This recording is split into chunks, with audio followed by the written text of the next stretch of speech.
Hei, tällä videolla katsotaan, miten Googlen lomake upotetaan nettisivulle ja millä tavalla vastauksista pidetään lähes reaaliaikaista tulosseurantaa.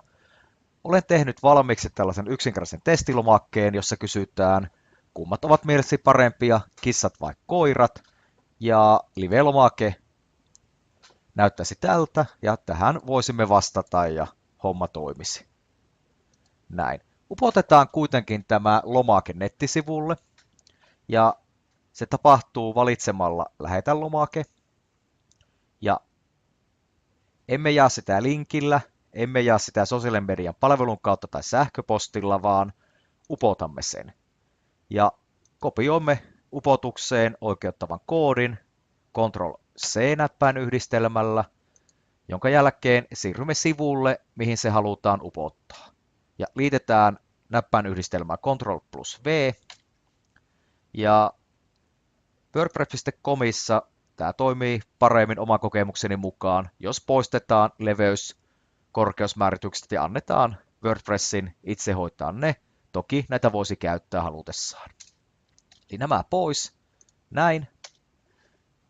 Mennään seuraavaksi tänne vastaustaulukkoon, missä näkyy kaikki vastaukset. Tässä on tuo äskeinen, minkä lähetin. Ja lasketaan nyt, että kuinka moni on vastannut koirat, kuinka moni on vastannut kissat, eli kissat ja koirat. Ja lasketaan vastaukset COUNTIF-funktion avulla. COUNTIF ja alue, mistä lasketaan jotain.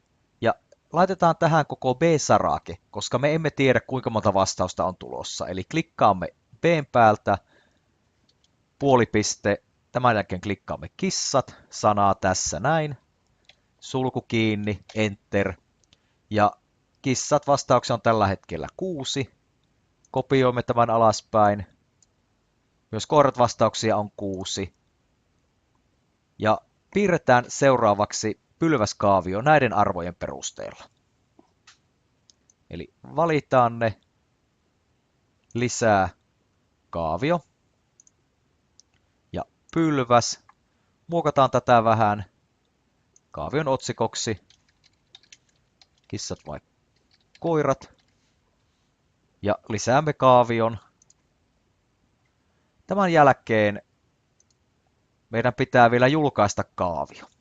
Julkaise kaavio. Upotamme sen taas kerran. Ja haluamme nimenomaan interaktiivisen kaavion, jotta tulokset päivittyvät. Julkaise. Kyllä, haluamme julkaista. Ja tämä koodi kopioidaan sen näppäin yhdistelmällä Ctrl+C. Ja mennään takaisin sivulle, johon haluamme sen liittää. Ctrl+V. Liittää tämän. Ja taas poistan nämä määreet täältä. OK.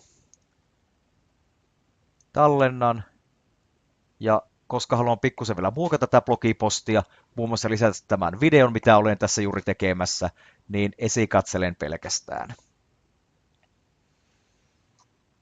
Ja tässä näkyy lomake tässä, kaavio alla, ja jos minä nyt äänestän koiria, lähetä, niin vaikka päivitän sivun uudelleen, se ei välttämättä ihan heti päivity. Tässä on pieni virhe. Jonkin ajan kuluttua tämä tulos näkyisi. Mutta varsinkin isossa vastausmäärissä tällainen pieni viive ei haittaa.